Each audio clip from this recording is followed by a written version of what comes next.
लिखा हुए राम और गोपाल। ये कहानी ये दोगो भाई के है जेकर माई बाप दोनों इनके होश संभारे से पहले ही स्वर्ग से धार गए। अरे हाँ भैया, वो दोनों बाबू के साथ के हैं? वो दोनों बच्चा के माई और बाबूजी हवे। इन माई बाबू का होले भैया?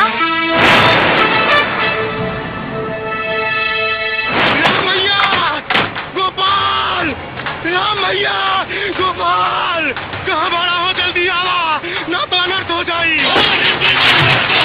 अरे भैया जल्दी आओ, संगीता भौजी के बचाला, ना तो एक ही संगी तू को जान चल जाई।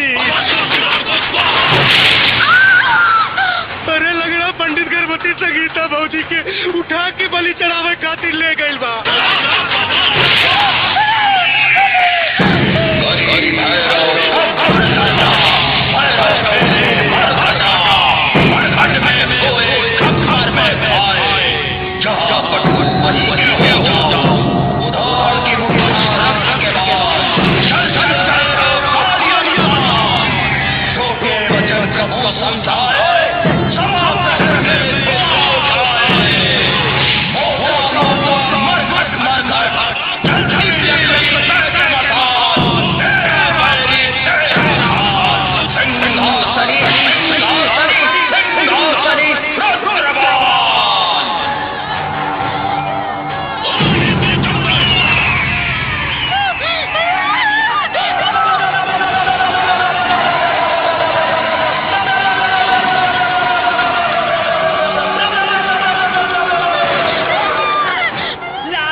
छोड़ा दे।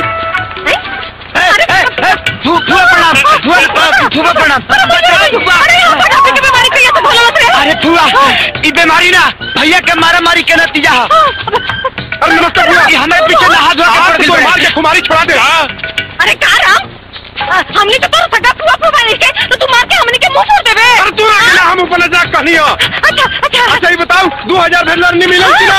मिलल। ए राम तोरा खतरी तितली। अरे फुआ घरे चल के आराम करना, हम आवतनी। हम एकर बुखार छोड़ा के आवतनी अब। कहां हो गए? चल फुआ हम आवतनी। ए कहां जाता रे?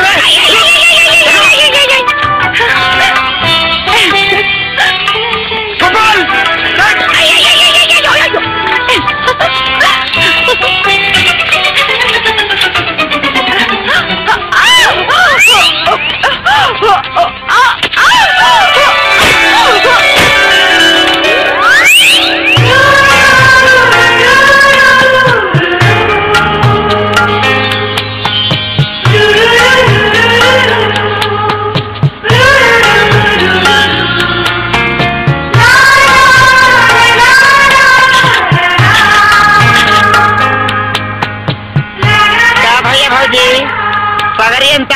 दिखल वालों के कुछ भी हो खातिर रहते वालों ना उठबा। भाजी एकदम पावर हाउस बड़ी काजे पूरा कनेक्शन जोड़ देला बड़ा ना उठबा।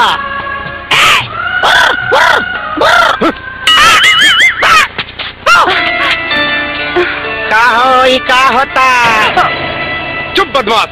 देखा झूठा मोटा के किस्सा से कोनो फर्क नहीं है हमारा। अभी चार लग फोटो पूरा गाँव में चल बढ़िया से। देख गोपाल हम कहता नहीं मोबाइल दे दे। अरे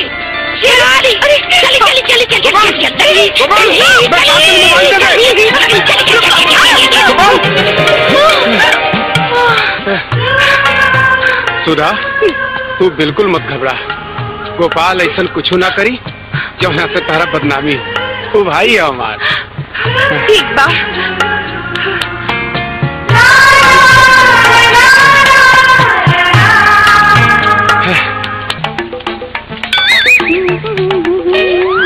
आ गई। सुन लो आज राम भैया 2 बजे मंदिर पर बुलाले बड़ा मिले खाती। 2 बजे मंदिर पर। यहाँ आसपास तक केहू लौकत नहीं के ये गोपाल केकरा से बात सुन लो आज राम भैया 2 बजे मंदिर पर बुलाले बड़े मिले खाती। ए गोपाल तू केकरा से बात करत बड़ा हो? जेकरा से करे के बा ओकरा से करत तनी। अरे केकरा से? जे हमारा लौकाता ओकरा से। आज 2 बजे मंदिर पर मिले के बा। अरे बतियावत केकरा से बाड़ो? जे हमारा के देखता। अरे के देखता? जेकरा के हम देखतनी। अरे तोहर बुद्धि खराब हो गइल बा, जाके डॉक्टर से इलाज करा ले। जेकरा के बताया कि मैं फिर बता देता नहीं कि आज 2 बजे राम भैया मंदिर पर बुलाले बड़े मिले खाती।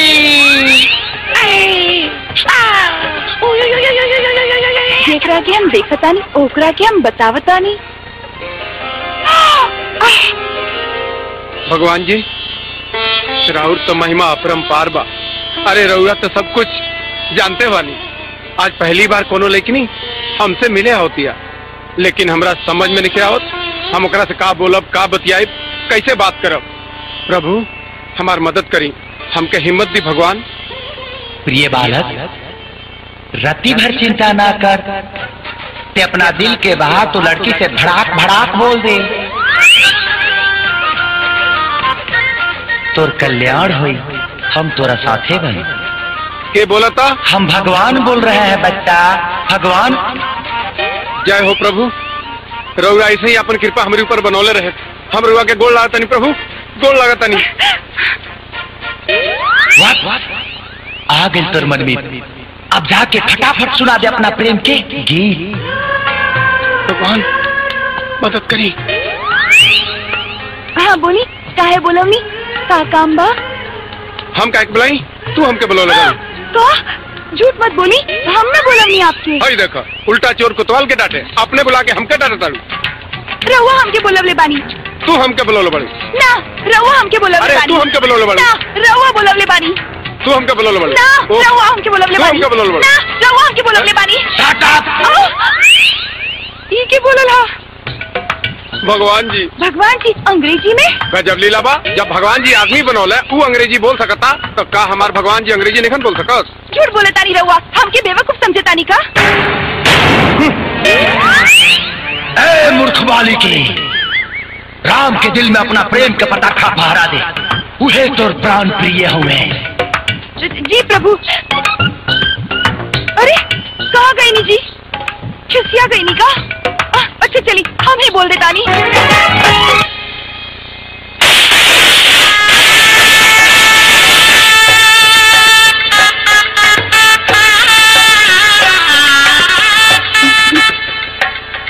सुधा, हम तोहरा के पाके बहुत खुश बानी। हम लोग बहुत खुश बानी। अच्छा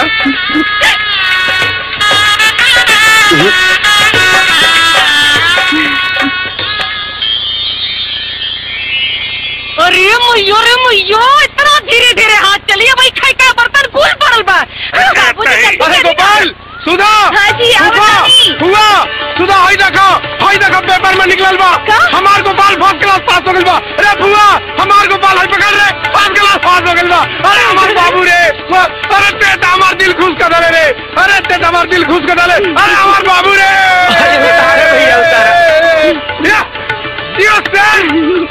भैया ये सब तुम्हारा आशीर्वाद और हमरा भौजी के दुआ के बदौलत भइल बा। अच्छा अब मैयो हमका तोरा के शराब दे दी ना प्यार दिलू ना प्यार दिलू। एगो काम कर फुआ, हाँ। तू बोले में ना खाली खाए पर ध्यान दो। अच्छा गोपाल, बाबू हमार बेटा हमार आगे पढ़ाई तो आसान रह के पढ़े घर अच्छे देवर जी बाहर काहे के रहा। हाँ बिल्कुल सही भैया। ये बताओ जब हम आखिर 3 साल खातिर पढ़े जाई, अब पढ़ के अब तक कमाए के बढ़ले बा हमारा। पहले बढ़िया कि 3 साल पहले से पैसा कमाए लगे, तेरा काम में हाथ बढ़ाई यही दिन नोट छापा। हम रख बेवकूफ समझे तड़े। अरे इतना मेहनत करके तोरा पढ़ाओ तनी लिखाओ तनी उके माटी में डालबे। गोपाल ये हमारा सपना बा बाबू कि ते पढ़ ते लिख, इतना बड़ा आदमी बन कि हम तेरा ताल के कहीं गोपाल हमार भाई है बेटा, बुझले हम क्या कहता नहीं भैया। देवर जी आदमी के जितना बड़ा सपना होला उतनी ज्यादा मेहनत करे के पड़ेला। तोहार भैया के फैसला एकदम सही। भौजी हम तोरा लोगन से दूर ना रह पाई।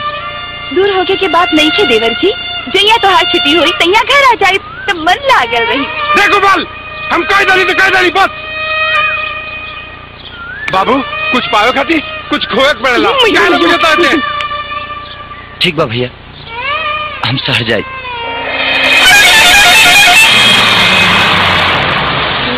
प्रणाम भौजी। प्रणाम भैया। खुश रहो। गोपाल बाबू पहुँच के फोन करियो। ठीक बा भैया।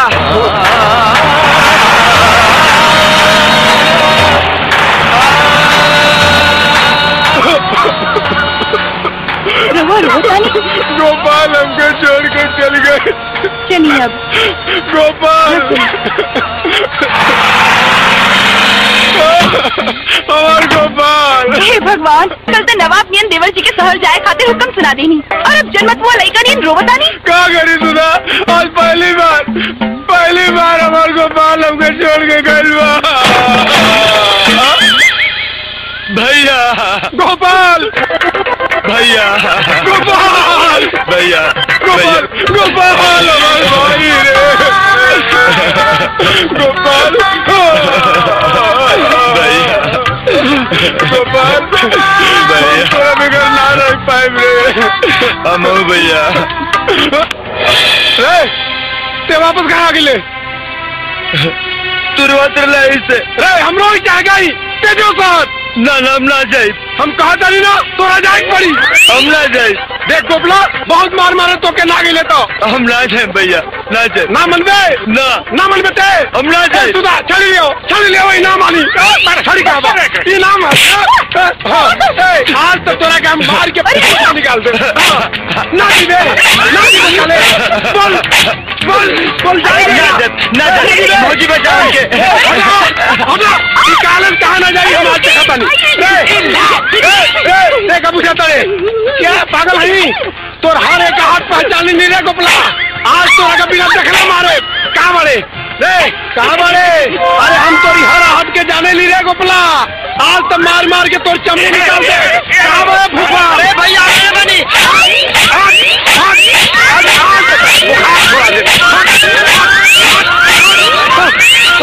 आज तोरा मजा आई। अब तो तोरा समझ में आ गई भाई कॉलेज जीवे की ना। अरे फूफा तू हुआ रे क्या करता रे। हटाओ हटाओ आज तक बुखार छुड़ा के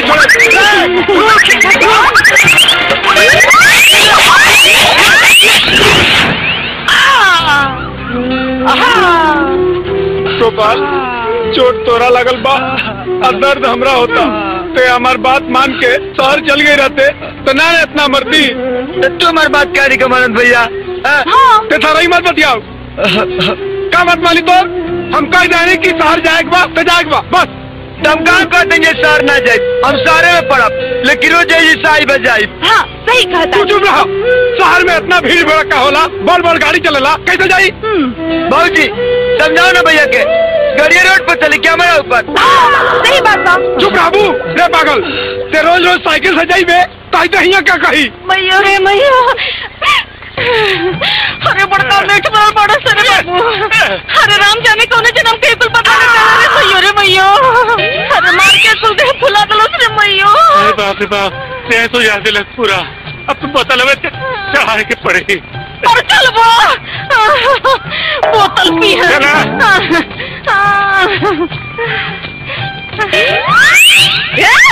5,000 रुपया भिजवा दिए दवाई करे खातिर। ठीक बा बुआ भेजवा दे तेजो। मैयो रे मैयो बुआ हो 5,000 के नोट चल बा उठा ले तो हम उधिया जाई रे।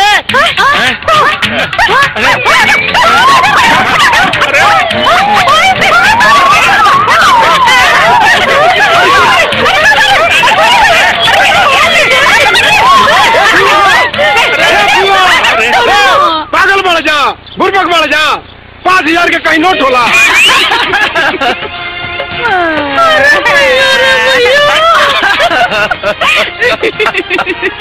अरे मुझे बना देला बाकी राम बेटा असली 5,000 भेज दिया। ठीक बात हुआ जो। अरे मैया तू अपन बत्ती से चमकावल बंद करो। देखते तोरा के बोल डाली शहर जाएगा तो जाएगा। टेलर जी को दूध पियत बब्बा नहीं खे घबरू जवान हो गए बानी। लाखों लोग शहर आवेला जाला केहू के कुछ होला का तो यहाँ के कैसे कुछ हो जाए। ठीक बा जब तुम लोग के यह विचार बा तो हमरो कोनो एतराज नहीं है। इस शहर में जाई और रोज कॉलेज जाई टिकट नहीं बांध लियो। हम गाठारी का मोटरी बांध लेनी हजूर।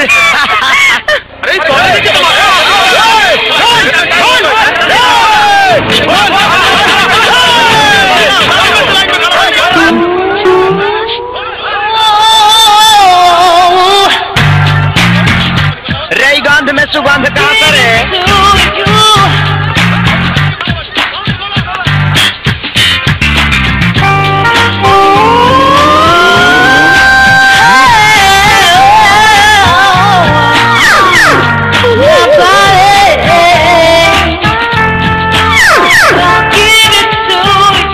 अरे बाप रे बाप ये बारूद है कि बम ही है रे।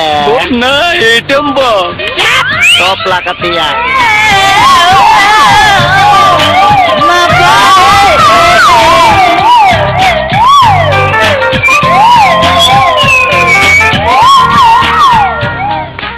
पहले हमार फॉर्म। ए मैडम ये तो हर बपोती कॉलेज ना है कि आइलू में घुस गइलू। चल पीछे।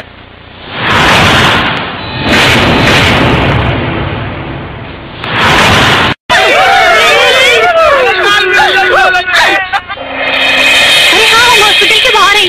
अरे हाँ कौन रखा। माई के कहा हलवा। हाँ अरे जल्दी कराना।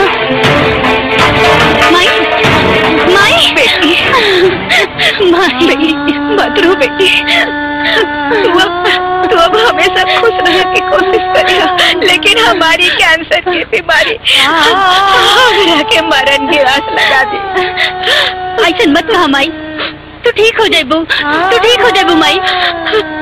हमरा के अपन बीमारी के चिंता नहीं, हमरा के तोहरे चिंता रही। हम तोहर शादी न करवा पाऊनी, तोहर हाथ पीला न करवा पाऊनी, तोहरा के डोली में न बिठा पाऊनी।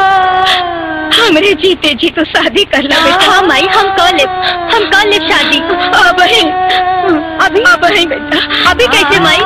और केकरा से हो शादी? तो कॉलेज में पढ़े लू ना, कौना ना कौना अच्छा लड़का तो जरूर होई।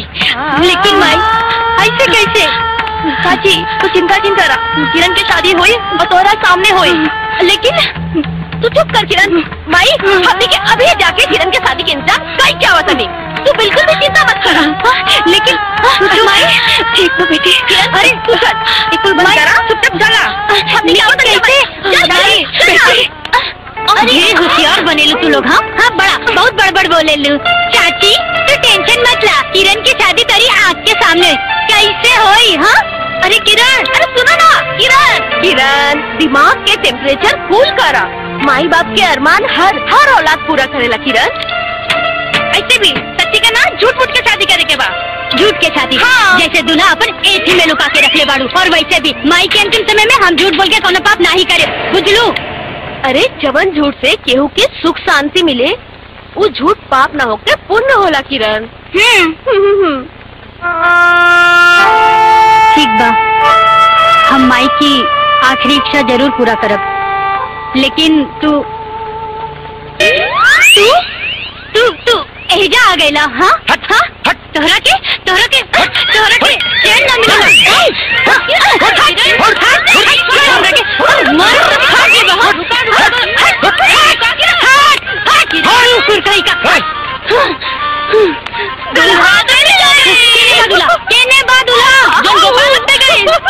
गोपाल, अरे ओसे तो हमार जूती ना शादी करे, हमरा के तो भूल जा रही।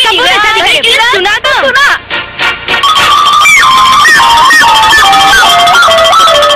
गोपाल क्या बात बा? अरे एगो बात बा। क्या तकलीफ हमरा ना किरण के बा। उनके से माफी मांगना चाहता रही, लेकिन शर्मिंदा बाड़ी, तो से नजर मिलावे के हिम्मत ना बा। गोपाल हमें को कुतिया के माफी दे, लेकिन ये कुकुर माछी के कब्बो नहीं दे सका। गोपाल गुस्सा छोड़ा। किरण के समय ऐसा कुछ चल बा कि वो छटपटा तारी। आवा ओकर माई बीमार बाड़ी। गोपाल तू हमरा के कुतिया बोला, सुअरी बोला, लेकिन हमरा के माफ कर दा। गोपाल हमरा के माफ कर दा। It's okay. थैंक्स गोपू। हमरा के ना मालूम रहे कि के हमार जान बाड़े, ओकरे जान के पीछे हम पड़ल रहनी। मतलब अरे तू घूम जाएगी। क्या तो ड्रामा बारे? क्या ड्रामा बा?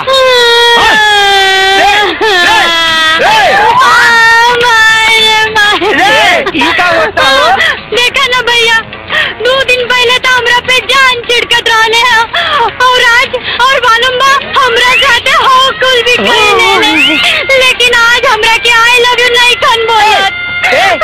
कथी ड्रामा कैले बड़ा?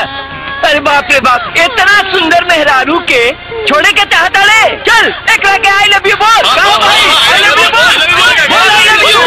सामान तो ठीक ठाक बा। आई लव यू चलिए हमरे साथ शादी करें। इतना जल्दी? गोपू हमार मायना कैंसर के आखिरी स्टेज पर बिया। ना जिंदगी और मौत के बीच में जूझतिया, लेकिन उनका आखिरी ख्वाहिश बा कि अपन फूल जैसा दामाद के चेहरा देख के मरे। यही से तो हमार माई की आखिरी ख्वाहिश पूरा कर दे ना गोपू।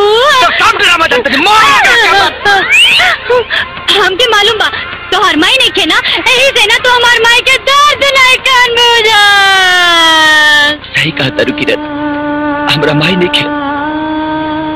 भाई के प्यार का होला, भाई के दुलार का होला, आंचल का होला, दूध का होला, हम नहीं की जानत, लेकिन ये जरूर जानता नहीं कि माई से बढ़ के दुनिया में कुछ ना होला।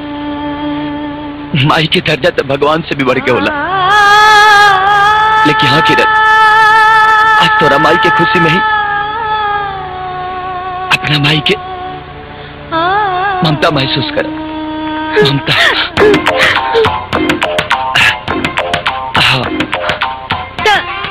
चली फिर। चली चली। लेकिन अपना भैया भाभी के तो फोन कर ली। अरे तब बोले तो हमारे मैं लुढ़क जाएंगे।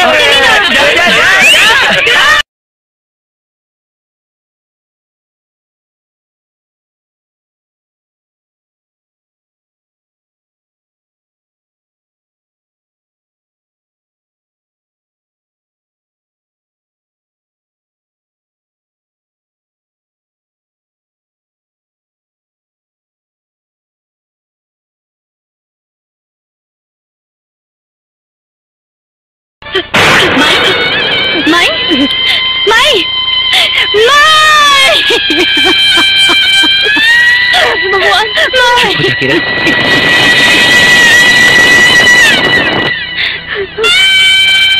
चुप हो जा किरण।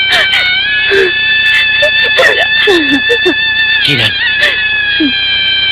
हम जानता नहीं तू इधर रहबो तो तोके सासू माँ के गम हमेशा सताई।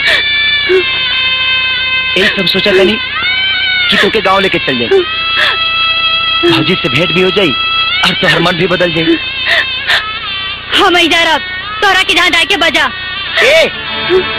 ई तू कौन भाषा बोला तरू? ई तू मत भूला कि हम तोहर पति हई। पति? अरे कौन पति? तू शादी एगो समझौता रहे। आज से ना तू हमार पति और ना हम तोहर पत्नी। चुप बैठ पगली, ना तो लाते मुँह के खा दे दिमाग ठंडा जाई। बुझली? 7 फेरा और 7 वचन लेके और 7 जन्म के कसम खेले बनी। समझौता के संबंध समझौता रे। आज से तोरा से ना कोनो संबंध बा और ना रही। Get out. हम शहर के कोनो छिछोरा ना हई, हम लाभर ना हई। आइसक्रीम चटा के टाटा बाई का दे। हम गाँव के गबरू जवान हई। तू जो तब अच्छा ठेंगाएब ना तब फसल काटते बोते बुढ़ापा झुल जाये। बुझले? सपना मत देखा। चला अपन रास्ता न पाई जैसे। राजा अभी भैया भौजी से बचा लेता नहीं। ओकरा बाद तोर ऐसा टेम्परेचर ना पाओ कि चिल्ला चिल्ला कहबे किरौरा हमर भतार है, किरौरा हमर भतार है। चल बतिया अपना भैया से बतिया। देखा थई। हट हट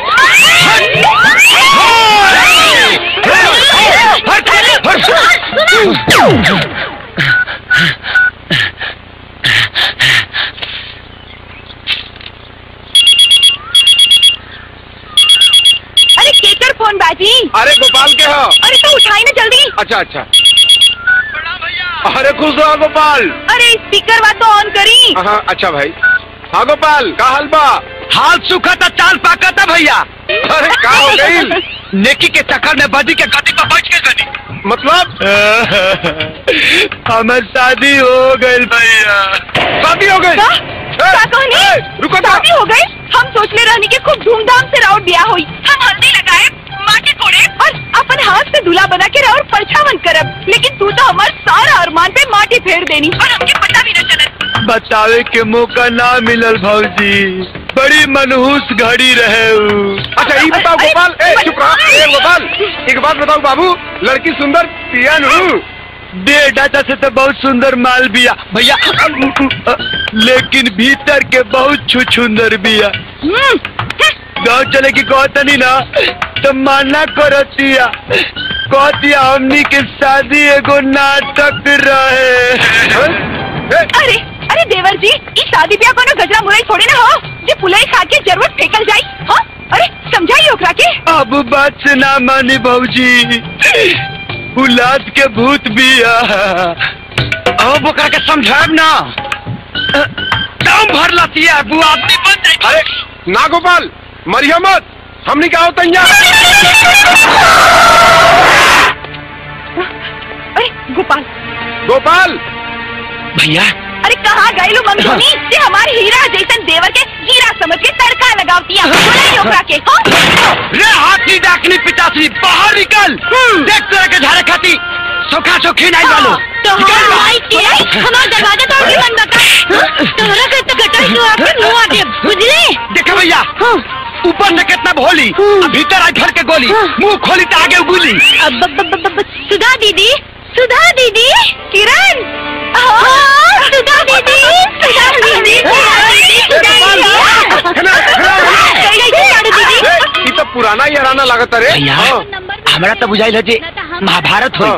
देखी तब भारत मिला खूब मजा आयल रहे। बड़ा ढेर दिन हाँ बाद। दीदी, हमला के बिहार में मिलने रहनी, ओकरे बाद आज भेंट होता। तू तो शादी के बाद बड़ा नीक लागत हो। ई तोहार देवर है का? देख किरण, जैसे भी भइल बा, लेकिन देवर जी से शादी करके तू बहुत निमन काम कैले बारू। लाखों में एक बानी हमार देवर जी, जितना तारीफ कर जाओ उतना ही कम बा। ये समझ ल कि देवर जी के रूप में तोरा के दुनिया के सारा खुशियाँ मिल गइल बा। लौंडा तो ठीक है बा। पति परमेश्वर के समान होला, परमेश्वर के समान, समझ लो। ठीक बा दीदी।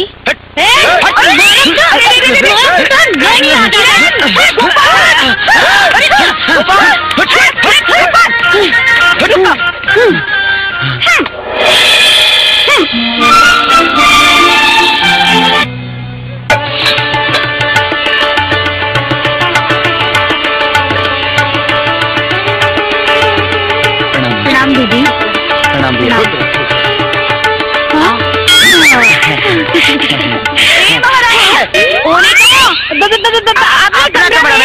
गोपाल, सालों के परीक्षा कब बा बाबू? 1 महीना बाद। तो परीक्षा पास करे के विचार बाकी ना, दूसरा टका बा। तो हमने दोनों जनी के ई फैसला बा कि जबले परीक्षा खत्म न हुई तबले किरण हमरे साथ सुती है, समझ लू? आ बाबू, तू हमारा साथ। बात ऐसा बना भैया। हाँ जी हमनी के दोनों आदमी एक संग सोचत सा ना, रात वा करे सा पढ़ाई। अच्छा। अब हाँ दीदी, जब एक दूसरे से सवाल जवाब करब सन ना तो प्रश्न उत्तर जल्दी याद हो जाए का जी? हाँ जी, हाँ जी। हम अच्छी तरह जानता नहीं, तू दोनों जन कौन पढ़ाई करब, समझ लू? तनी हम हो जानता नहीं। चलिए हमरे साथ। अरे बाबू, तू चला हमरे साथ। चला।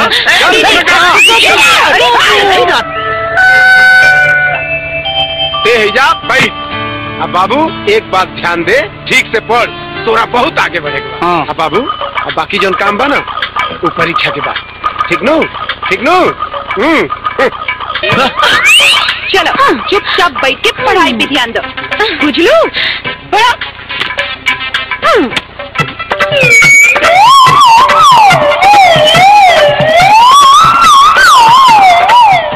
दीदी हाँ बोल किरण। हम कहाँ बा? कहाँ हूँ? अरे लघु शंका पिछवाड़े बा, बहुत जोर से लागल बा। जल्दी जा। धन्यवाद। मतलब बाथरूम में सुहागरात। खुल जा दरवाजा।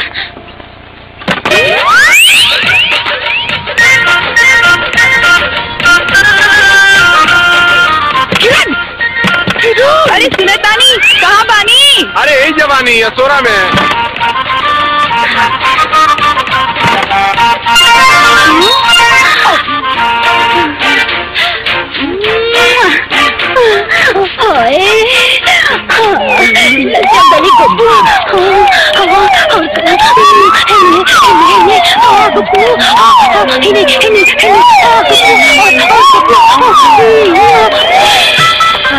सुकून मिलन।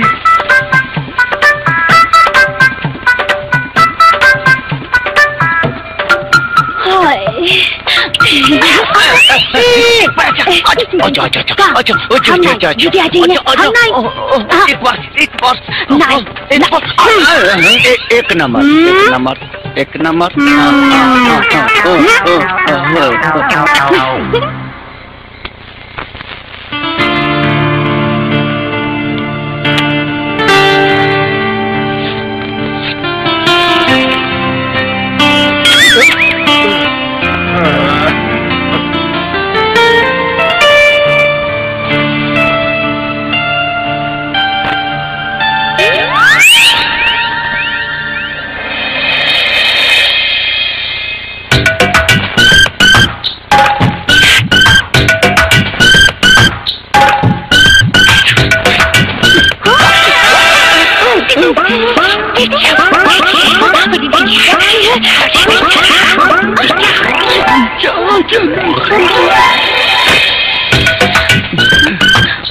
अरे छोड़ी ना छोड़ी ना, अरे छोड़ दी, दीदी जा रही है। सुनी ना, छोड़ी ना। किरण, हाँ हाँ दीदी, तू नीचे क्या करे दारू? वो का है ना दीदी कि गद्दा पे बड़ा गर्मी लागता, यही से सोचनी की जमीन पे सूत जाए, बड़ा तरीबा। हाँ हमरो बड़ी गर्मी लागता, हम हो नीचे आवतानी। ठीक बा, आ जाए, बहुत ठंडा बा। हाँ हाँ तकिया जाही। दे दो। ली सूती ला दो। बहुत गर्मी बा।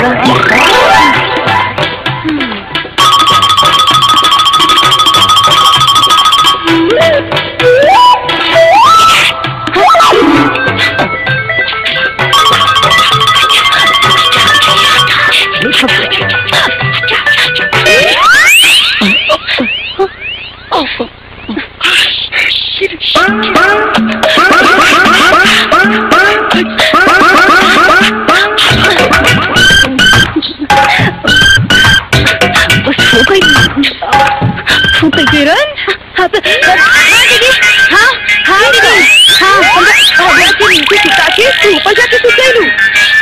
उसका है ना दीदी कि ना नीचे बड़ा उड़ीस काटता। हाँ हमरे क्या उड़ीस काटता, हम ऊपर आ जाता नहीं। ठीक बा दीदी। हाँ हाँ हाँ हाँ ठीक बा। हाँ आई आई। अरे दादा रे बड़ा उड़ीस काटता दीदी। सुन अरे बड़ा उड़ीस काटता दीदी। हाँ अरे बहुत उड़ीस हो गया दीदी।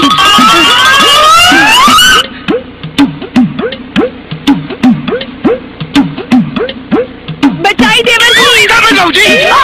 भाई अरे चिलम चली कैसन पूछी मजनू महाराज से।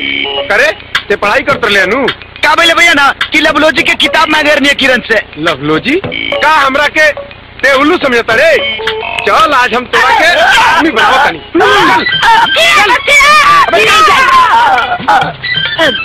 चल चुपचाप सो जा।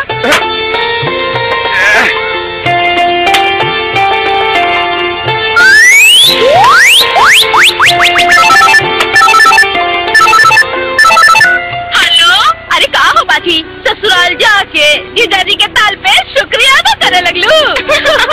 आवतनी हमनी तो थोड़ी में तेल लगवा ला। कोलू के बैल, अरे पढ़ पढ़ के हमार तेल निकल गइल बा। जीजाजी ला तेल बचा के रखे के बा, तो आवा ग्रुप रीडिंग कर लिहल जाए। उल्लू की फट्टी, अब हम कन्या बन गइल बानी। सोनी नियन कुआर नहीं की जे कहीं भी नचनिया नियन आवाज जात रही। हाँ फिर बोला मत। के हवे? हमार सहेली है सन। का कहताड़ी सन? अब दीदी ऊ ग्रुप रीडिंग करे खातिर कहताड़ी सन। इकर मतलब बाहर सुहागरा ठीक। अच्छा ये ग्रुप बिल्डिंग कौन बीमारी के नाम हो? ग्रुप बिल्डिंग ना दीदी। हाँ? Group reading. का है ना कि कई सहेली जन एक साथ मिलकर पढ़ाई करेंगी, ओकरा के ग्रुप रीडिंग कहल जाला। अच्छा तो ये बात बा। किरण एक काम कर, इतना प्यार से तोहार सहेली बुलाओ ताड़ी सन जी, तो तू चल जा। एगो काम कर किरण, वो सब सहेलियन के तो इन्हें बुला ले। ठीक बा दीदी। हेलो सुमन सुन। हाँ दीदी तो नीचे इधर बुला रही बानी। हाँ फटाफट आ जा। Okay bye. Okay bye. नमस्ते दीदी। नमस्ते दीदी। नमस्ते नमस्ते। नमस्ते जी। किरण हाय। अरे दीदी ये सुमन, ये कविता, वो कविता और वो सुनीता और ये अब ये फूलमती। अरे नहीं खुद चिन्हत का? ना ना ना चिन्हत तो बड़े बानी, लेकिन अब नाम फूलमती और देव पहलवान जैसन। हाँ का हनु हम चौका छक्का ज्यादा मारेंगे। का मतलब क्रिकेट खेले ली। हाँ। लेकिन आजकल क्रिकेट खेले जाता नहीं ना, तो पिच पे दोनों एम्पायर उंगली कर देता रे सन। वो सब तो ठीक बा, पर लइके फूल के बीच में बारू ये बुरका का है पहने तारू? उतार बुरका। अरे ना ना ना, हम मन्नत मांग ले बानी ना कि हमारे अब्बू जान जब ले हद से वापस ना आई है तब ले ये बुरका केहू के सामने ना उतारो। अच्छा अच्छा अच्छा अच्छा, तू लोग जाके पढ़ाई कर, हम चाय बना के लावतानी। ठीक बा दीदी। एक बात तनी गरमा गरम बनैया। हेलो बाबूजी। हाँ भाई, माई के दिल के दौरा पड़ गए, आप जल्दी से माई के सदर अस्पताल लेके जाइए। हम अभी आओ तनी। भगवान दीदी माई के। हाँ हाँ रवा जल्दी जाइए, माई से बढ़ के दुनिया में कुछ नहीं। हाँ हाँ जाइए जाइए। हेलो का भइल? खूब जोर से पेट दर्द करता। ठीक बा, हम अभी आओ बतानी। दीदी दीदी भौजी के पेट बहुत जोर से दर्द कर रहा है। जा अच्छे से दवाई ले लिया।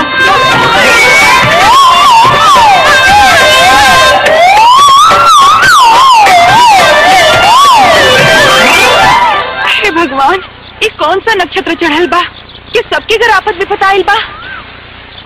हमार घर के बचैया मतलब ई तू चुप। हे भगवान। ए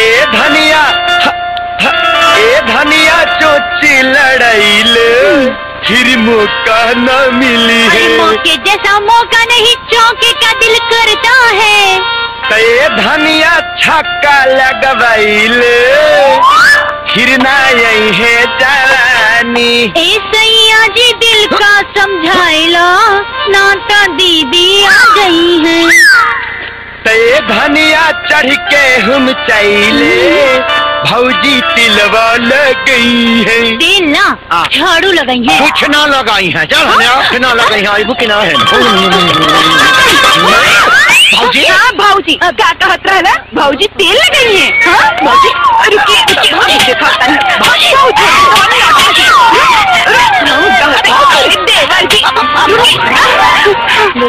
A B C।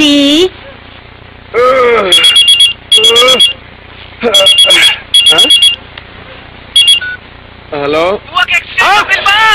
क्या गोपाल? हाँ भैया छपरा के अस्पताल में भर्ती पड़ी। कब? सुधा? अरे अरे अच्छा भाई तू एक काम करो, तू बोल दो हम अभी आवता नहीं। अरे वो बुआ का एक्सीडेंट हो गया, उस छपरा की जानकी ने भी अस्पताल में भर्ती भैया। तू एक काम करो, जल्दी 4 जोड़ी कपड़ा पैक करो। चलो के बा, चलो जल्दी चलो। अरे चल ले, अरे गोपाल जल्दी कर। अरे सुधा अरे जल्दी करो भाई। अरे किरण जल्दी आओ। हाँ दीदी आ गई नी। अरे सोहन लोगन की तो परीक्षा बाना।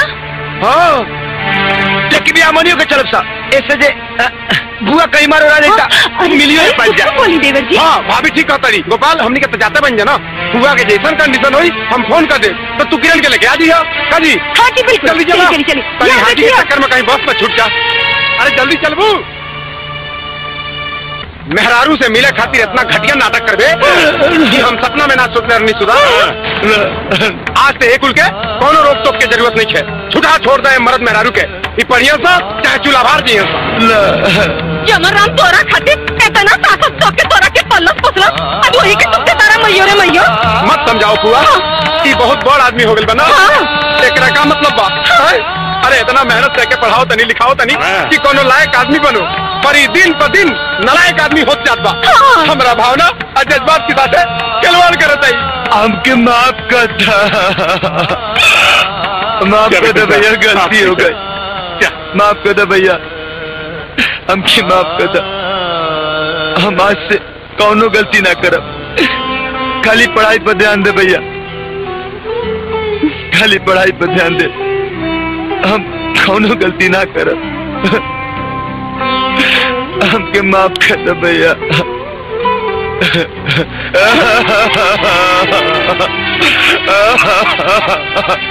चुप हो जा गोपाल। आरबीसी मतलब रेड ब्लड। ऐसी पानी ली। ये पगलेटवा कहाँ बा? प्रैक्टिकल ये परीक्षा देवे गल बानी नु। अरे लेकिन किरण तो घर ही भी है। हाँ ओके कल परीक्षा बा। देवर जी कहत रहनी कि लड़का लड़कियन के अलग अलग परीक्षा होला। हाँ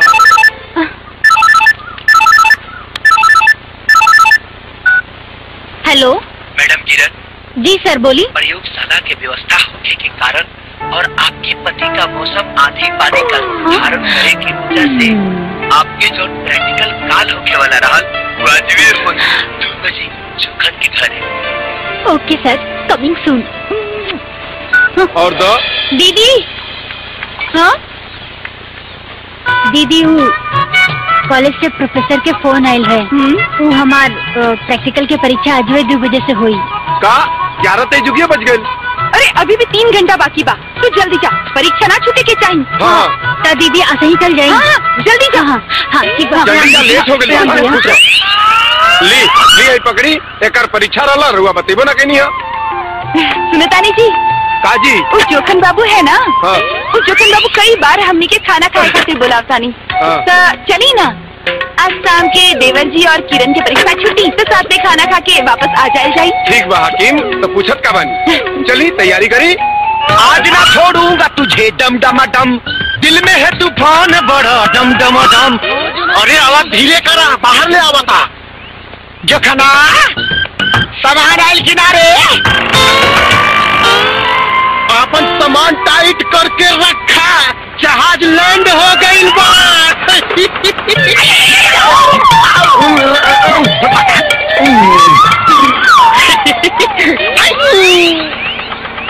कितना पैसा भाई? हो गई बेड़ा गर्क, 50 रुपया बन गई सुहाग रात नरक भैला। नमस्ते भैया, नमस्ते भाऊजी। अरे ते नमस्ते करते है कि मातम बनाओ तड़े? हाँ, लागत कि जोखन भैया हमने के देख के खुश ना भाई नहीं। कैसे बात करते नहीं भाऊजी? ऊपर से नीचे ले, बाहर से भीतर ले, लेकिन हमारे खुशी के ठिकाना नहीं के। खुशी के बारे में बती जब करना तमाची घुसी है। अंदर चले के ना कबे? अंदर तो बंदर सामान छितर बितर कर दे ले बा। अच्छा तो चलिए हम बटोरता नहीं। क्या बात करते नहीं भाऊजी? मेहमान तो भगवान के सम्मान होला, और भगवान के सम्मान के ही चला। ठीक बात, चल चाय वो पिलाओ। चाय दूध नहीं खे। अरे तो कौन बात नहीं खे, खाली पानी पिया दी। पानी क्या बात, दूध इससे खराब बा, पानी बगैर हमारा गला सुखाता। चल हमने का हवा पी ले जा।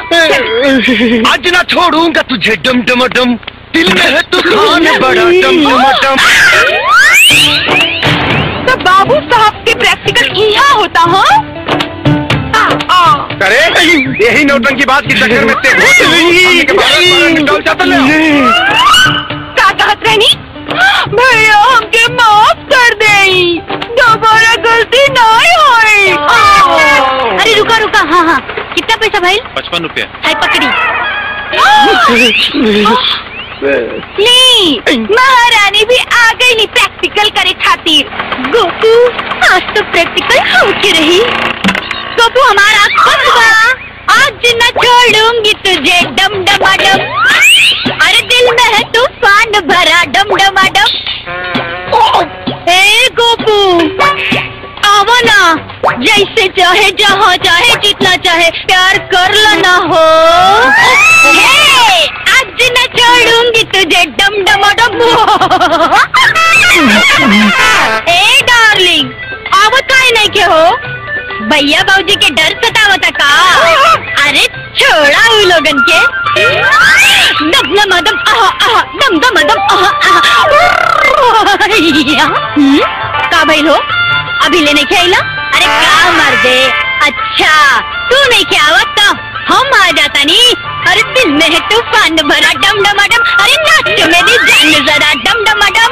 हे गोपू आवो न लूट ला लहरिया, आवो ना तो हम आँख खोल दे। हाँ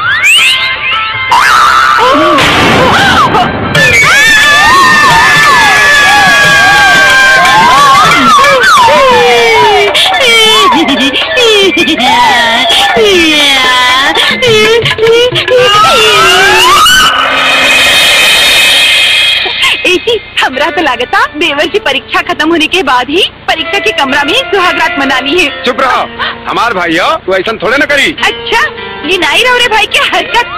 हमार भाई ये अरे सुधा परीक्षा खत्म हो गई। भैया भाऊजी अब हमारा कॉलेज की परीक्षा खत्म, अब प्रेम परीक्षा शुरू। अब तो हम केहू के माने वाला नहीं थी, अब तो अपने मनमानी कराब। ये बैग लेके आई। हेलो बैग आज देखो टिकट जल्दी करो लोगे, ना तो ट्रेन छूट गई तो स्टेशन पर बिरहा गाँव पड़ी। चलो करे ना हम ऐसे ना जाए। तका हमारा मुड़िया पकड़ के जाबू। खाली अपने बारे में सोचेली, हमनी की वजह से भैया भाभी भी 1 महीना से संन्यास कैले बाड़े।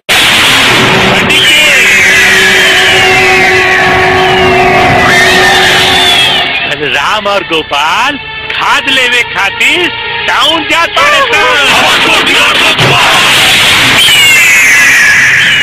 राम और गोपाल का मेहरारू पेट से पड़ी।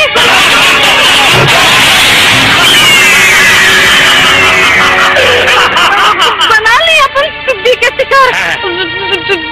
दुश्मन कमजोर हो जाए तो मारल आसान हो जाए।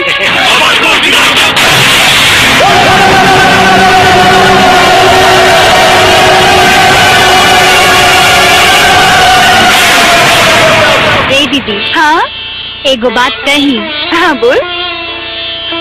हम ना हाँ? भगवान से एगो मन्नत मंगले हैं का कि हमरा गोदी में कृष्ण जी जैसन एगो बेटा आवे।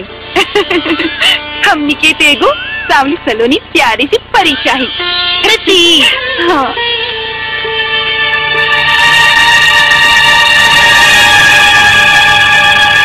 हाँ? अरे बुआ जी ये बोरिया बिस्तर लेके अचानक कहाँ जाता नहीं लोग? मैया रे मैया, बनारस जाता नहीं ना हो। तेरा फूफा के बाबूजी का श्राद्ध बा।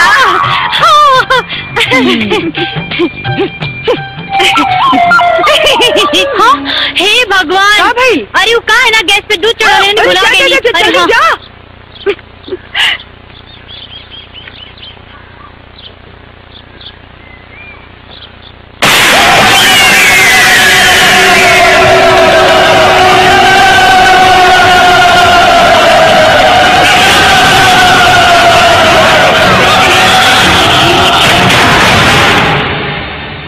काबल भैया।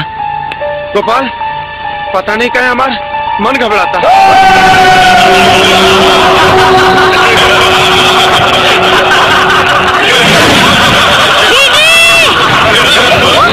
दीदी,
ओकरा के ना छोड़ा भैया, आप लंगड़ा पंडित के ना छोड़ा, ओकर नामो निशान मिटा देवे।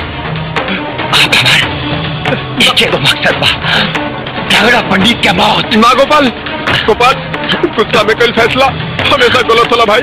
तोहार मकसद लंगड़ा पंडित ना, तोहार भविष्य बा, तोहरे परिवार के खुशी बा।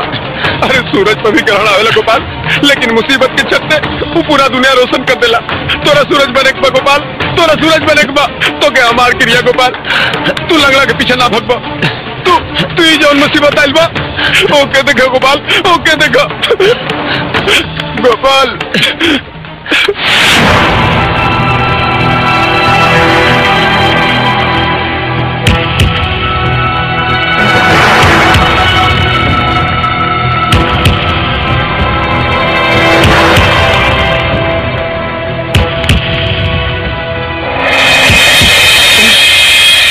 किरण के पति कौन है? हाँ भाई डॉक्टर साहब, सॉरी हम बच्चे को नहीं बचा पाए। किरण भविष्य में मां नहीं बन सकती। ज्यादा खून बह जाने के कारण मरीज की हालत बहुत खराब है। होश में आने के बाद अगर उसे पता चला कि उसका बच्चा मर चुका है तो उसका मानसिक संतुलन बिगड़ सकता है, वो पागल भी हो सकती है।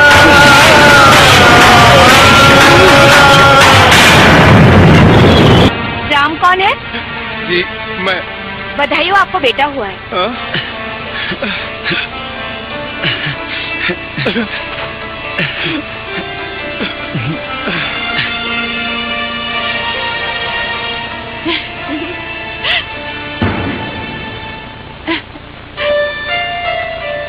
का देवर जी, अरे आपन घर बाबू आइल बा, खुश होके के चाही।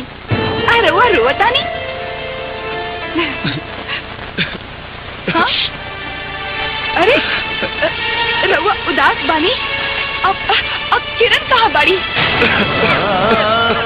अरे किरण कहाँ बाड़ी? कहाँ भेल उनके? बतावत कहाँ जाएंगे सबे? सुधा, किरण जब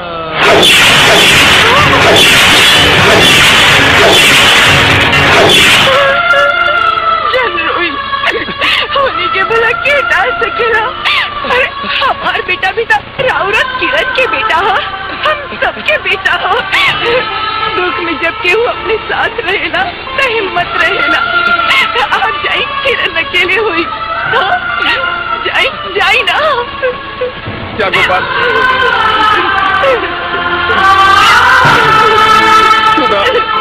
सुधा, भगवान किरण की साथ बहुत नाइंसाफी कैला। अब वो कब महतारी ना बन पाई। डॉक्टर कहले बा कि अगर इनके पता चल गए कि ओकर बच्चा मर चुकल बा तो ओकर दिमागी हालत भी बिगड़ सकेला, वो पागल भी हो सकेले। सुधा,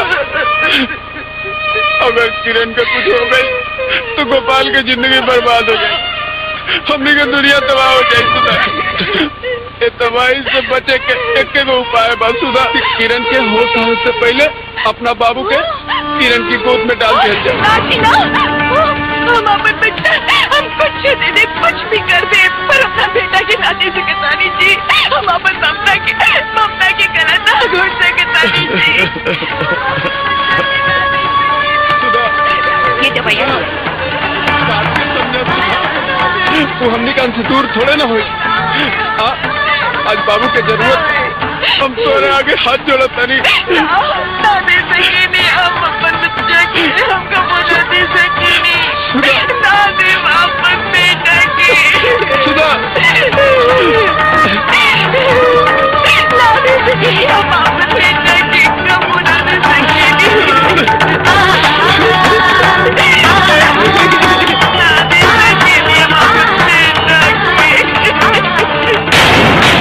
गोपाल, हमरा के माफ कर दे गोपाल। बहुत न्योरा कहनी, लेकिन सुधा के ममता के आगे हम हार गए नहीं। वो बाबू के अपना से अलग नहीं के होके दियल चाहत गोपाल, नहीं के होके दियल चाहत। हाथ जोड़ के हमके शर्मिंदा मत कर भैया। भौजी के जगह पर अगर किरण भी होती ना तो किरण भी वह करती जौन आज भौजी करत समय बड़ से बड़ जख्म के भर देला भैया, भर देला। तो चिंता मत कर, हम किरण के समझा ले। गोपाल। अरे अरे, हाँ हाँ मेरे बाबू।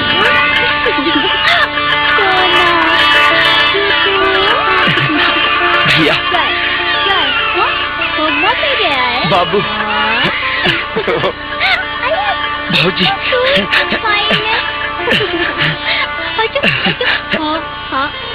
चलो गोपाल।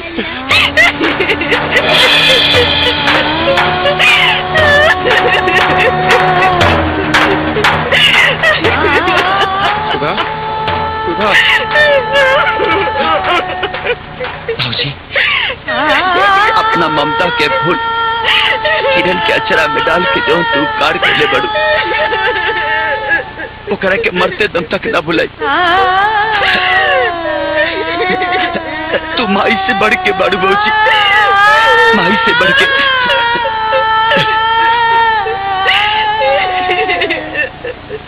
सुधा, सुधा, तू तनिको चिंता मत कर, सब ठीक हो जाएगी।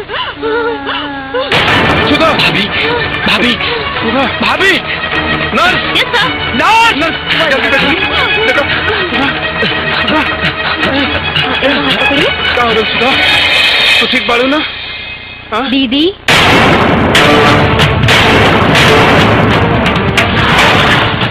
हमरा सब पता बा। एगो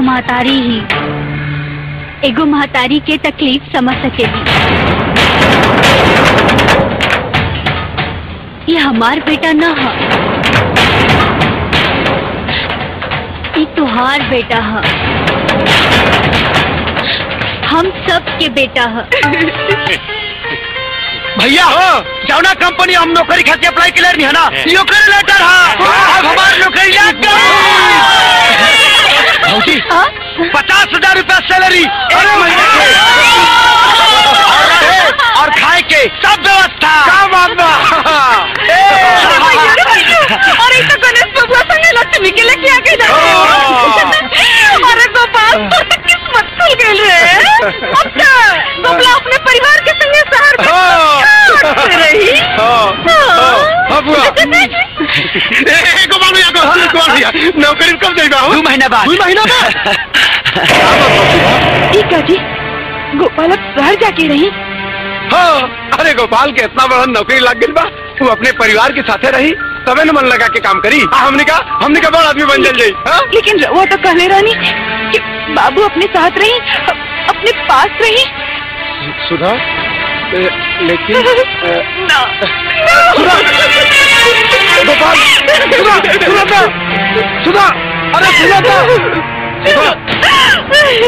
सुधा, सुधा, हम बाबू के बगैर ना रह पाई। अरे बाबू के मौत तोहरा से ज्यादा हमरे पे बा। आखिर बाप है होकर राहुल करी काट के बा, लेकिन अब महतारी है गणेश के जन्म देले बानी, ओकरा के हम दूर ना जाए दे। सुधा, तुहार जान अब किरण के जिंदगी बन चुकल बा। तुहार बेटा बा, ई सुन के तू खुशी से जी ले, लेकिन वो मर जाई ई सुन के ओकर कोख अब हमेशा खातिर उजड़ चुकल बा।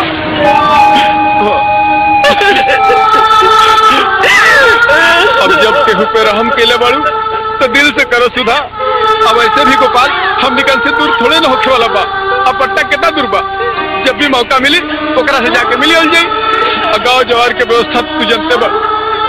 अगर गणेश के परवरिश शहर में हुई तो बड़ होके हमने के नाम रोशन करी ना। तन सोचा सुधा, तू बड़ होके हमने।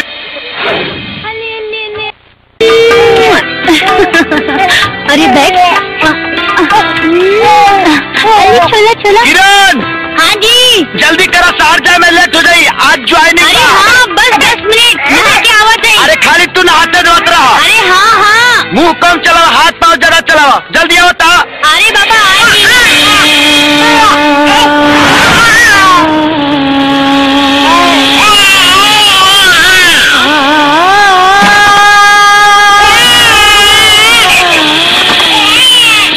दीदी, लागत बाबू भूखा बा, तनी दूध पिला दी, हम बस नहा के आवत हई।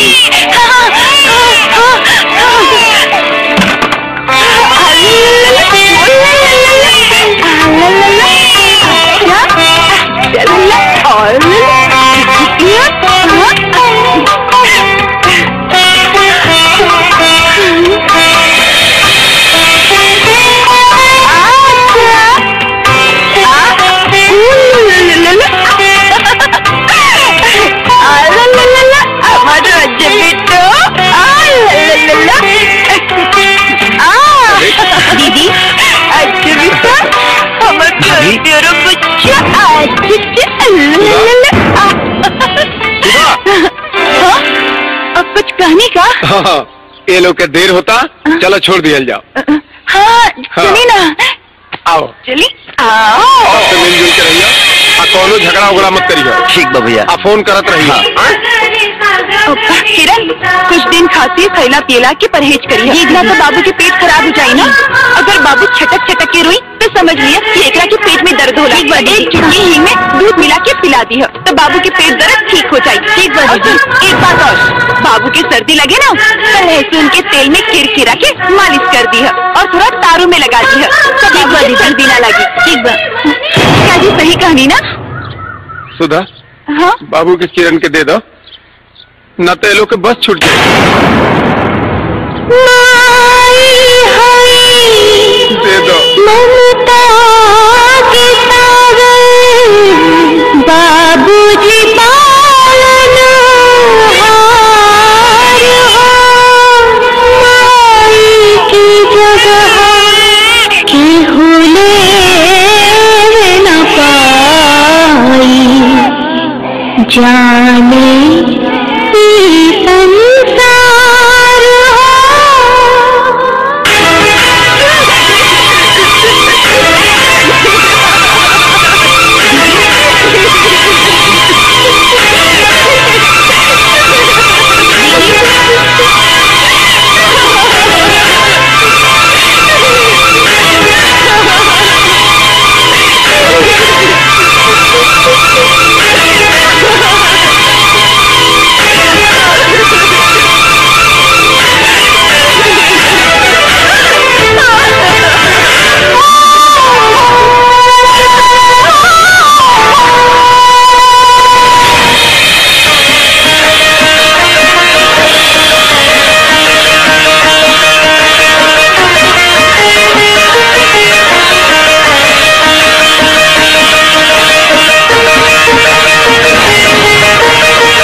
किरण, हाँ?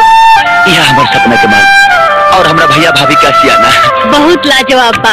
भैया और दीदी जब देखिए लोग ना तो बहुत खुश हुए लोग। वो लोग के खुशी पर हमारी जिंदगी निछावर बा। हम ऐसे नहीं खुशी ना, हजारों खुश भैया के जन्मदिन पर उनका झोली में डाला, लेकिन इस सब बात भैया भौजी के समय से पहले पता ना चलेगी। एक बार ना पता चली, ऐसे कि हम एक एक पाई जोड़ जोड़ के भैया भाभी की जिंदगी स्वर्ग से सुंदर बनाओ चाहता नहीं। और भगवान से हमारी विनती बा कि हे भगवान, ऐसा करे में हमारा से कोनो भूल हो गई तो हमके माफ करिए, कैसे कि हमारे भगवान भैया और भाभी वालों राउर हर सपना हर ख्वाब जरूर पूरा होई। हाँ।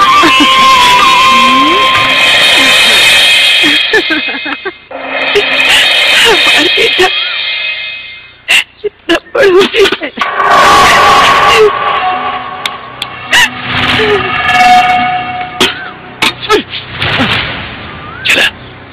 कन्हैया, अरे हवनी के पता लग चुकल बा कि गणेश तोहार बेटा बा। मैयो रे मैयो, सूती का पीरा सहलो तू, अगर हीरा लेके चमकावत तो किरनी। देखा, यही से कहल जाला कि अपन औलाद केहू के ना दिया जाला, पर बबुनी तो वरदानी बन गईलीन। फोटो देख के अब आंसू बहा से का फायदा है? रिश्ता नाता में फायदा नुकसान ना देखल जाला। देवर जी कोनो दूसर ना अपन है, और गणेश हमरा लगे रहे या किरण के, आखिर वो होता हमरे बेटा ना। मैयो रे मैयो, तो बुका का क्यों करू हो? आज अगर गोपला हमरा तितली से भी हम कॉल ले रही तो कम से कमी मन हो खड़े तो नहीं ना देखे कि पड़ल रही तो भगवान से सुना नहीं के भइल रही बाकी हमार बात के सुन हमनी के पराया के बनी जा चलो बहुत ढेर दिन हो गई मन तरसत बा हमार बेटा देखे खातिर। चली ना काल चल के भेंट करावल जा। ना हो ऐसे गल ठीक नहीं है। गोपाल कंपनी के काम से बाहर गई भाई, एक बार फोन से बात हो जाई तो चल जाई। बहाना मत बनाई, देवर जी तो काम के लिए गई हुई, किरण और बाबू तो घर पे ही हुई ना। अरे ठीक बा सरकार, चलो बिहान चलल जाई। साचो? हाँ साचो। अब खुश रहू कि रोड लेबू डोला हो।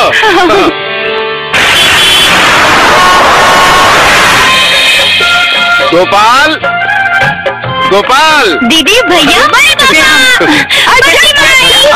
हमार पिटवा ला जाली।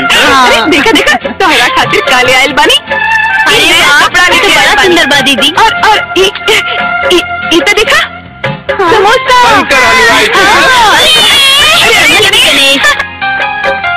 अरे किरण गोपाल कहाँ बा? अरे भैया वो तो सुबेरे सुबेरे ऑफिस चल जाता नहीं और रात की रात घरे लौटनी। रुकी हम और बात करा देता नहीं। अरे खातिर चॉकलेट लेके आई और खिलौना भी। और फिर दोनों मिलकर खेल जाए। हेलो। हाँ हेलो। हाँ किरण बोला। अरे भैया और दीदी घरे आयल बानी। अरे हाँ बस अभी पहुँचनी है। अच्छा तब भैया का फोन दा। हाँ हेलो हेलो दीदी हम पानी लेके आवत हूँ। Hello hello. शराबी स्विच आप लोग को क्या लगा? सर ये फाइल देखिए बहुत हाँ। जरूरी है। का भेल जी? अरे वो फोन कट गए, रुका एक बार और लगाओ तनी।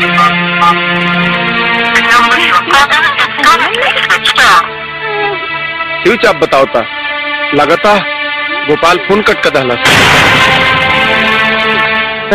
दीदी भैया पी ली, पानी वानी पी ली, आप फ्रेश हो जाएं। तब तक हम ना गर्मा गर्म नाश्ता ठीक बना बा, के ठीक लावत है। पी ली।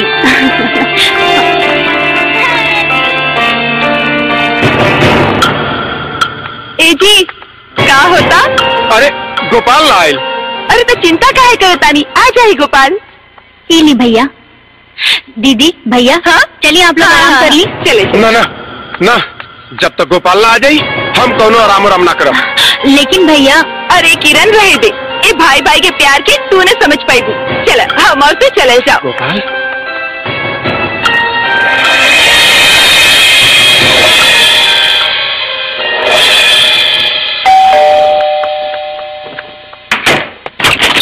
भैया हल्ला गुल्ला मत करी, भैया दीदी सुतल बनी। इतना जल्दी? ताउर नहीं तो का सब राउत काट के उल्लू ना होला। राउर इंतजार कर कर सब सूत देनी। चला ठीक बा, लेकिन तनी भैया भाभी के दर्शन तक कर ली। हाँ हाँ चली, लाइन बैग दे दी। हाँ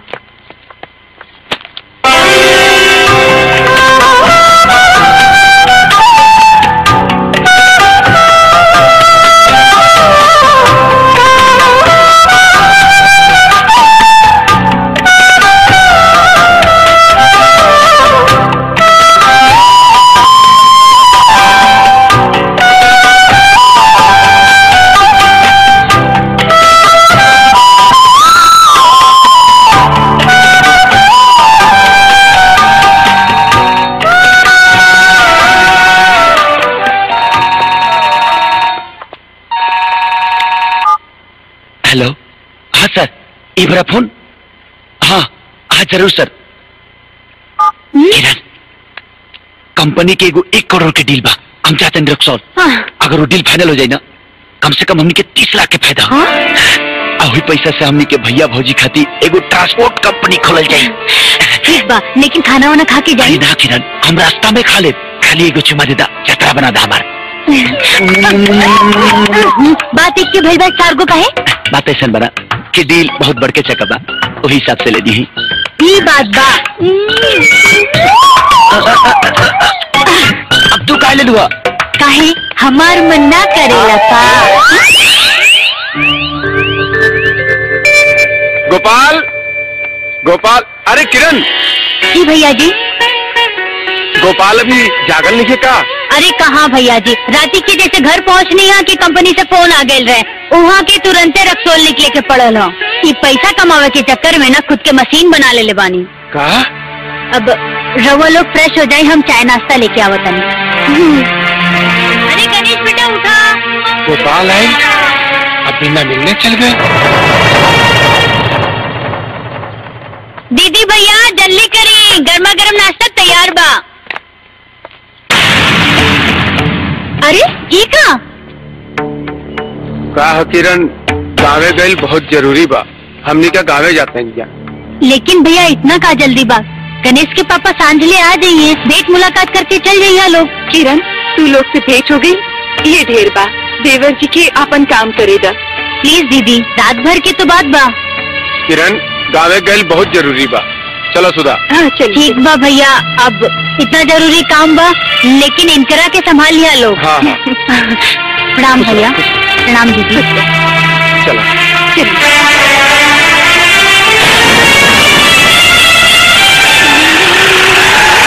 पैसा भाई? भैया 20। I'm doing to मर्चा सुखन को, I'm doing to मर्चा सुखन को, don't touch my sari Mohan रसिया, don't touch मोहन रसिया। देखा वापस आ गई नी अपन कनिया। इतना जल्दी? अरे कनिया को कितना गाना लो कि हफ्ता दिन आप एक दिन में वापस आ गए। गोपाला भगा आदलो तो उगाए भगाई हम खुद चले नहीं। अच्छा तुम उगाए रखो ना बड़ू हुआ चरला में फोरन डाले के आदत तार कबो न छुटी का? मैयो रे मैयो, अरे हम तो हमेशा निक बात बोलता नहीं, मिठ बात बोलता नहीं, ताकि नहीं कहे कि लोगों की मर्चा लगा था। चले जी चले, निक बात बोलता मिठ लगा। सुधा उदास काहे होता? राम बाबू, गांव वाले दुर्गा माई के मंदिर बनावे खातिर चंदा दे रहे बाड़े। तुम्हारा से काम मदद मिल सकेला राम भैया। हम हम सोचत रही काहे ना मंदिर के गेट बनवा दिया जाओ। का भाभी, मंदिर के गेट बनावे में लाखों रुपए का खर्चा हुई, और इतना खर्चा के लिए कौनो जरूरत नहीं है। ए गोपाल भैया, अब तो तू बड़का आदमी हो गए बड़ा हो। अरे लाखों में कमाता रहा मर्दे। अरे मर्दे लाखों में कमाते चका कर ऐसा ही फोकट में लुटावत रही। देवर जी यह बात पैसा लुटावे के नहीं के हो। भैया भाजी के समझाओ ना, चंदा चंदा खरीद दिया जाला। अरे 5 से 1 रुपए दिया गया, काम खत्म। और का होली आज चला जाइए। गणेश पंडित जी मंदिर खातिर हम जरूर कुछ न कुछ करब। चली सब चल जो जन्नी हमरा से जितना बन पड़ी हम मंदिर के चंदा दे।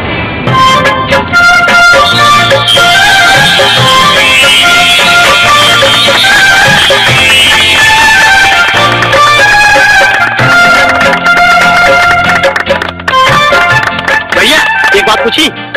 पूछा। आपन बंगला ता राम भैया सुधा भौजी के नामे बा, अभी ट्रांसपोर्ट कंपनी भी उन्हीं के नाम पे खोल देना। अरे पागल, हमार तो पूरा जिंदगी ही भैया के नावे बा। आज हम जी कुछ भी बानी अपना भैया के बदौलत ही बानी। माई बाप भाई बहन सबके प्यार देले भैया हमके, पहले उसले हमके ऐसा संस्कार देले, अगर पूरा दुनिया भी उनके नाम कर दी ना तब उनका कर्जा न चुका पाई। तू क्या करता रहा? भैया हम महान आदमी के पाँव छूता नहीं, जेकरा दिल में भगवान से भी ऊंचा स्थान अपन पर भाई के खातिर बा।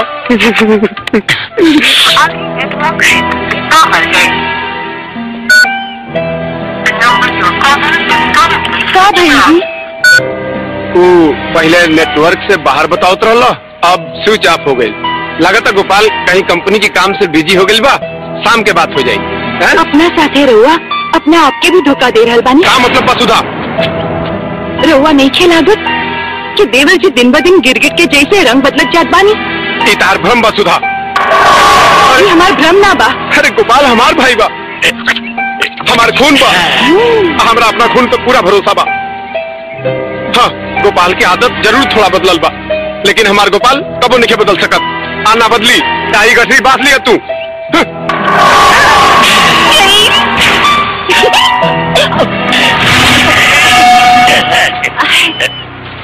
बहनी जैसे मुखड़ा पर अरे चल बिना मछली और बच्चा बिना महतारी का का दशा होला तू जनबे करलू लाखो। फूफा जी ठीक है कह रहल बानी। हम तो पहले बात कहले रहनी जौन हराम खो तोनी से बिना पूछले बियाह कला तो तोनी के जब तक बोना करी। अरे राम अपन खून पसीना एक कई के कुपला के पढ़ौलत लिखौलत इतना बड़ा आदमी बनौलत परू राम के कई गुण लेके भुला देलत उस हरी टाइम के चक्कर में पड़ गई। गोपला के नियत में तो हमरा के शुरू से खोट लुकट रहा है और तोरा के पता बा कन्या वहाँ वो ट्रांसपोर्ट कंपनी खोल ले बा। के बारे में हम कुछ नहीं की जानत। अरे जनबू कैसे वहाँ वो कल मुही ओकरा मुहे में जाबी लगा के बंद कर देले होई ना क्योंकि बताओ कन्या ठोकर लगला के बाद भी जी ना उतरेला ना भगवान भी ओके दुर्दुरा देलन। देख समय रहते समझ कन्या लगा ला अपन बच्चा कहीं ऐसा ना हो कि तार बच्चा पता के देवे से मना कर दे। देखा फिर कोर्ट कचहरी का चक्कर हुई तो तुम्हारी इज्जत कितना बाधा बन जाए। तुम्हारी इज्जत तुम्हारा हाथ में है कहीं ऐसा ना हो कि तोरा के पछताए के पड़ जाए तोरा के खून के आंसू रोए के पड़ जाए। हम ऐसे ना होके दे बुआ जी हम ऐसे कबो ना होके दे। हाँ बोला रहे अपन बेटा के बिना अब फैसला रोड़ा करेंगे बा कि हमला जितना निकल जाता नहीं कि किरण के हम जाते नहीं।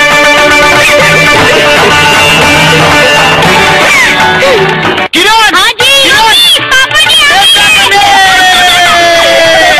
अरे कहाँ भाई इतना शोर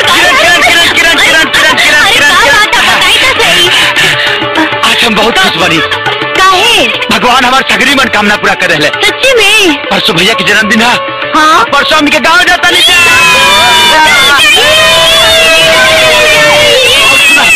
सगरी प्रॉपर्टी भैया के नाम से दे दे।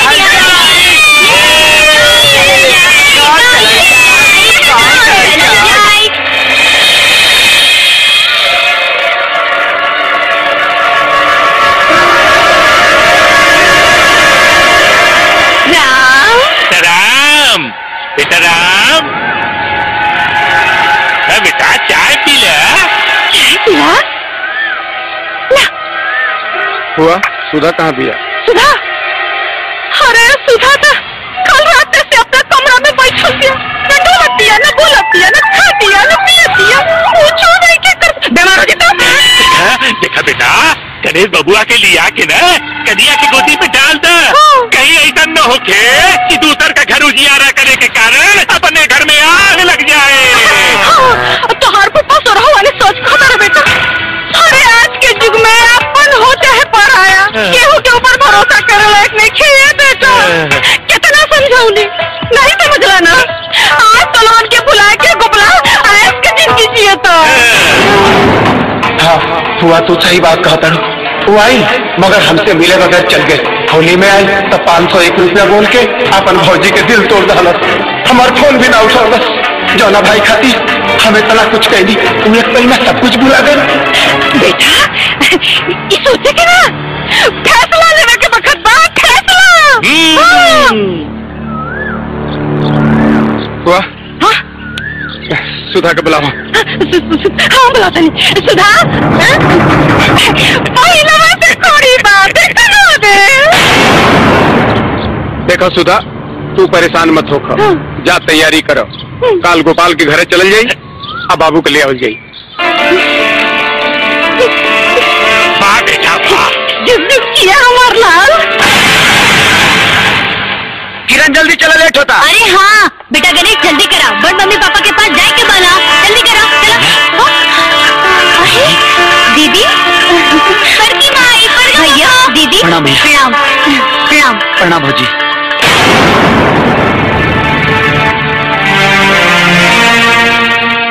बेटा मम्मी पापा का प्रणाम करा। हाँ हाँ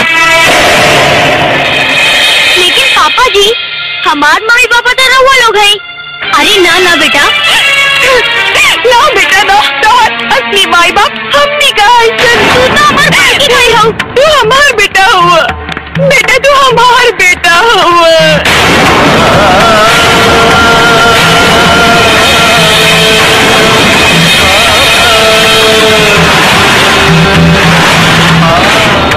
हैरान होके के कोनो जरूरत नहीं है गोपाल। किरण अब ठीक हो गई बड़ी इनके हकीकत से पता होके चाहिए कि गणेश के ही ना सुधा जन्म दिले बड़ी। भैया जी ये रहुआ का कारल बनी। भैया सही कहा करे। गणेश भैया के बेटा। ना ना ये सब झूठ बा। किरण किरण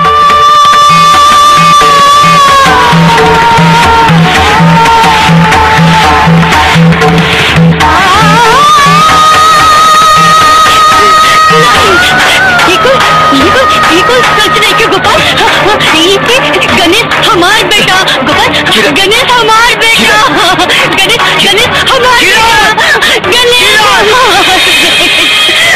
गणेश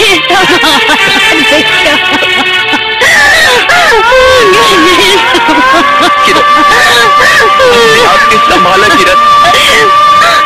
हिम्मत से काम हिम्मत से। यह हकीकत अचानक एक दिन तूफान के रूप में आई। ये उम्मीद ना रहे हमके, ये उम्मीद ना रहे। इस तूफान की जिम्मेदार रहुआ बारी देवर जी। सुधा ये मामला बहुत करे के नहीं है। बाबू के लो ऐसे कैसे भैया? हम गणेश के 7 साल से पढ़ने पोसने वाली ये हमार बेटा। एक बात बोल दी भैया कि हम ना ले जाने। हमार बेटा हमार बेटा हम ना ले जाने।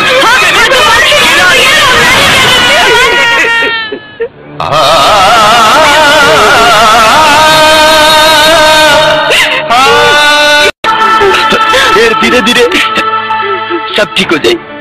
सब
नकली बमी लगी जाता नहीं बेटा। ये है तुम्हारा असली बमी। अब तोहरा यही जी रहे के बाद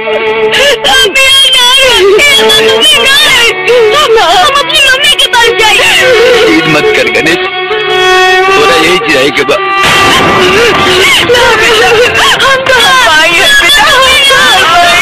भाभी गणेश के नाम से कुछ कागज पत्र बा ये बैग में। एकरा के संभाल के रख दिया।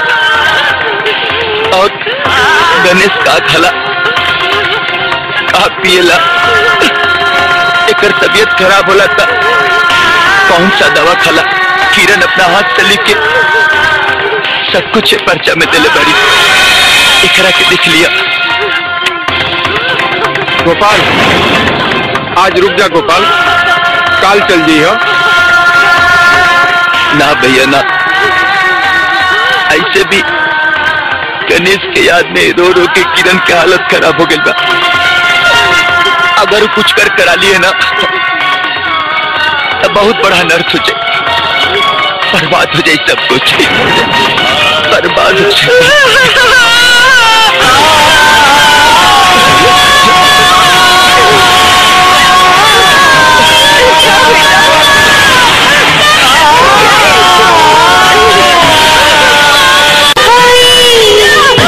ममता के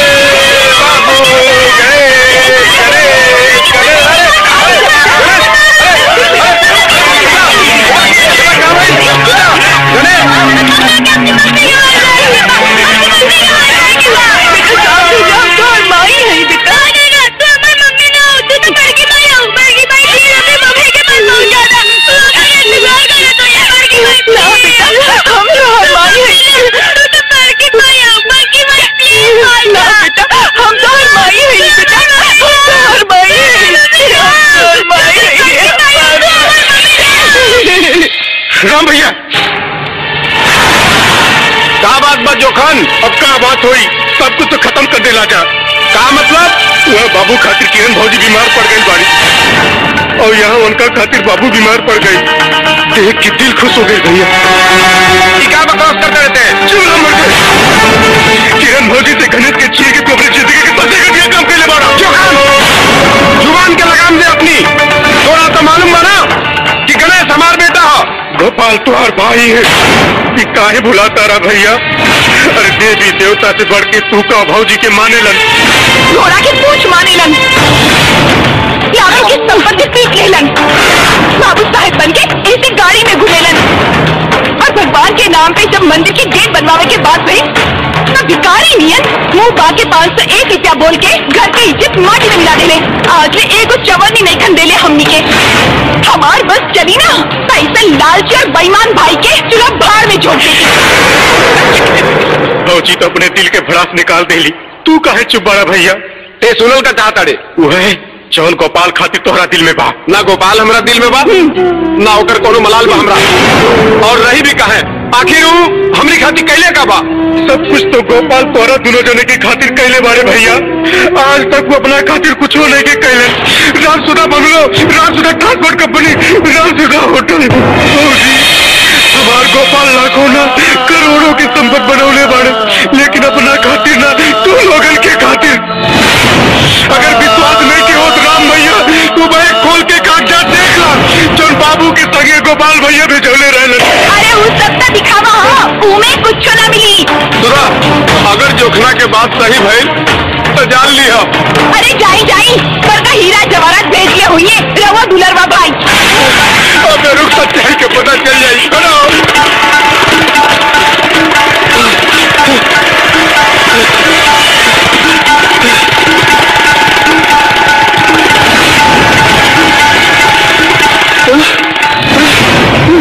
सुनो सुनो, अरे हम बार बार कहते रही कि हमार भाई ना हमने के भुलाइल बा, अन्ना बदलल बा, लेकिन ये कभी औरत ना मनल। एक रोज रोज के बगदू सुन के हम अपना लक्ष्मण ऐसा भाई के गलत समझ लिए। हमसे बहुत बड़ी भूल हो गई भैया।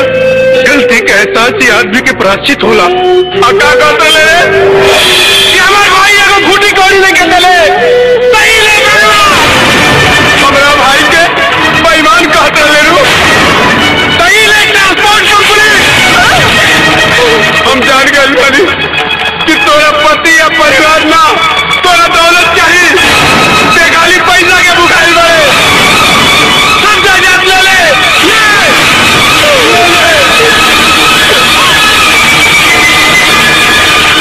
हम जाते ही अपने भाई के पास।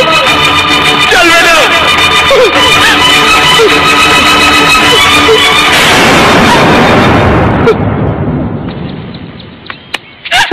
ले रे लालची हमार भाई ना, लालची ते मारे थे के झोंकने होके चूल्हा बाहर। आज हम तोरा के झोंका ताली, मर गई हम तोरा खातिर। बोल जाई सिंधु, बोल जाई चल गया।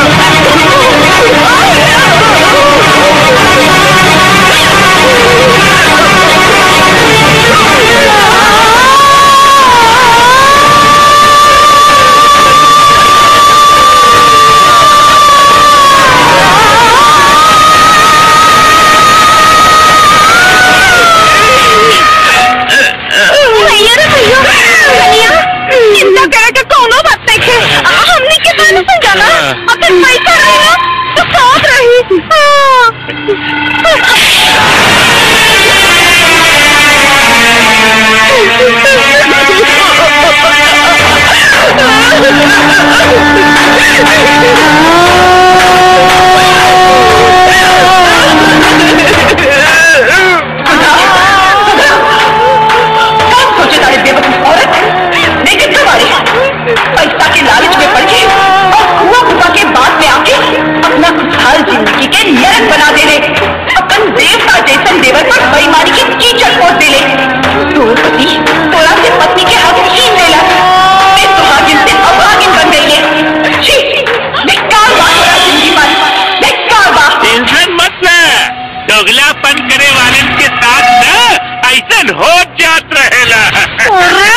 संपत्ति राम और सुधा के नाव पर ले ले और ओकनी के सारा कागजात हमनी के पास।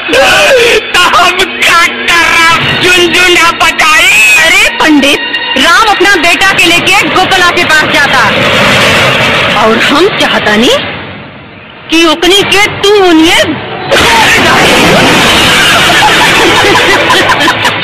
आधा संपत्ति तो हार और आधा हमार।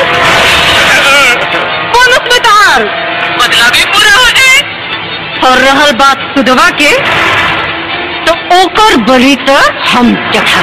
तो समझ ला राम ओकरा बेटा के राम नाम सत्य हो गया। राम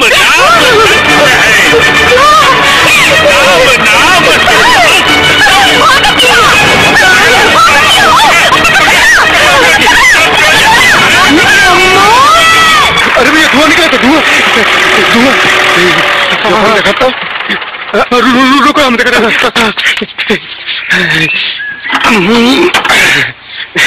हाँ भैया भैया जोखन एक मिनट निकालो।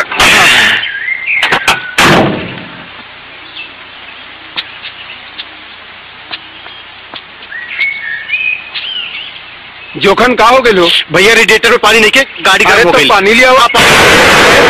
गलत कहा बा? वही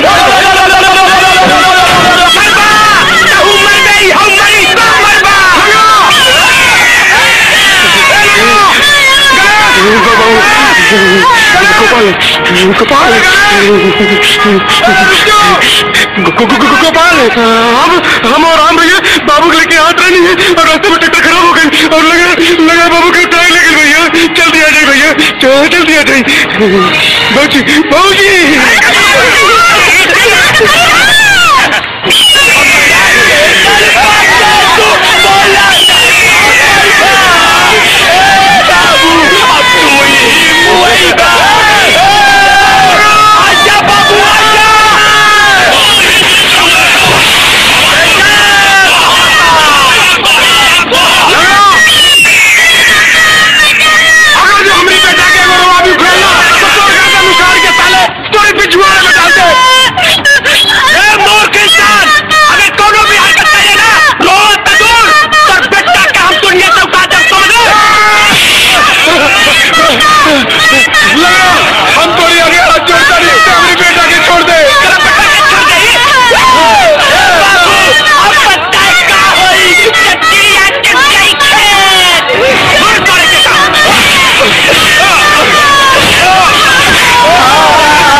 हमनी के रिश्ता में दरार डाल देले सन। देखत के बाड़ी दीदी चला टूट और यही में दरार डाल दिया जाओ।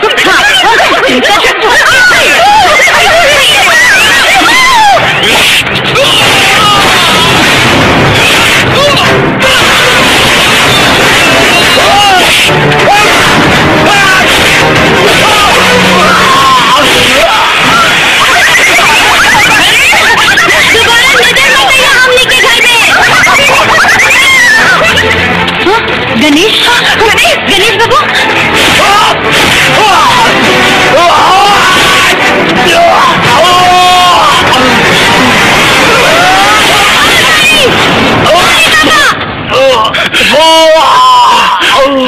गोपाल हमके माफ कर दे भाई।